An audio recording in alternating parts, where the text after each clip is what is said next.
Let me start with a positive note that we all deserve a better world full of love and care. We need more peace than war. We need to bring relief to those who are in pain and are suffering. Equality should be our base for existence, irrespective of our caste, creed, sex, religion, financial status, and knowledge. But we must respect our differences based on the quality of our work. A better qualified should be rewarded more, but that should not take away the human and the moral values from us. Quite often, we find ourselves lost in the rat race of financial gains, and we forget that nature, which comes free, is priceless and must not be disturbed and destroyed for some petty gains. The ruthless destruction of nature will bring devastating impact for all existing on the earth. India seems to have compromised on both fronts. Nature is being destroyed to meet the business goals and human values to gain financial benefits. As if they were not enough, miseries have been added by eradicating democratic values from the lives of the citizens. Constitutional rights have been curtailed. Law and order situations have collapsed. As a result, there have been many protests during Modi's reign, but all went unheard, like any dictatorship government. He took many measures to suppress the protesters. Many were arrested under the sedition and UAPA charges and were made to remain in jail for months and years. Farmers' protest is just another protest against the dictatorship approach of the Modi government. Initially, he attempted to defame it by calling it a protest by Khalistanis. Later, when many foreign dignitaries came forward to support the movement, he pronounced their name and strategically called them unnecessary intervention in India's internal matters.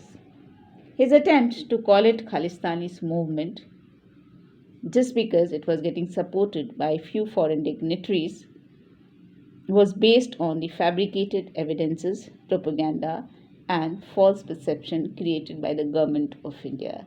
He used his authority and put all administrative powers in action to crush the movement, in which many innocents were arrested and culprits were given free hand.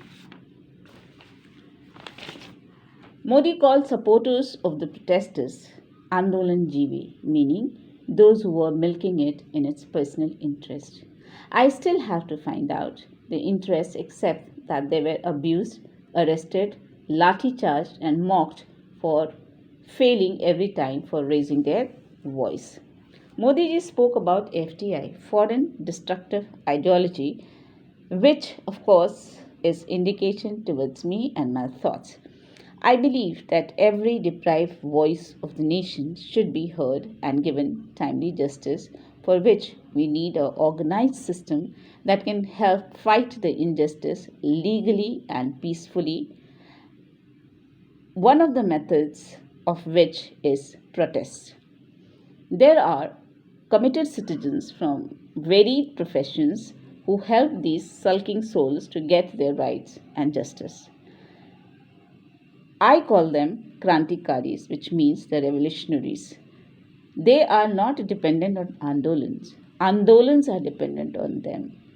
Why they have become a concern for the government is because they cannot suppress them, and the government finds it difficult to take any decisions which may compromise the human rights, nature, constitutional rights of the citizens.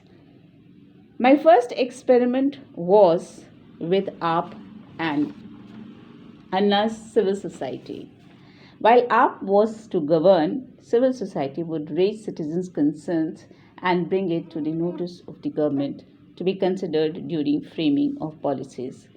But unfortunately, BJP, Congress, and crony destroyed both the arrangements and later even the ideology.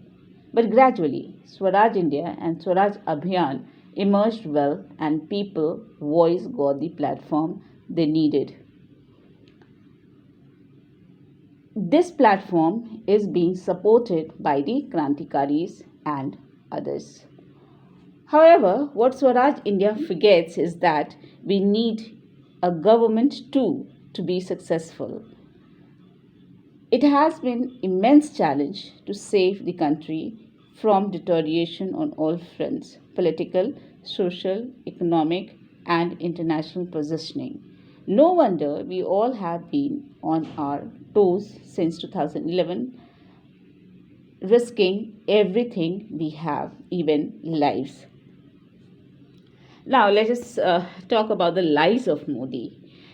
Those whom he called terrorists, Naxals, and communals are actually the innocent citizens who protested in one of the many protests and are jailed for no reason.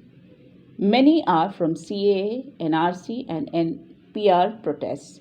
Since all institutions in India are compromised, nothing really can be done for their release. The second lie of Modi is that farmers are not discussing bills clause by clause. The truth is that they have communicated to the agriculture minister that it's useless, ruthless, and should be repealed. Farmers don't want involvement of the private parties. Modi insists on it. Farmers want MSP to be legalized. Modi does not want to do that. As a result, the Jio internet and the Ambani's products were boycotted. Even the towers were attacked.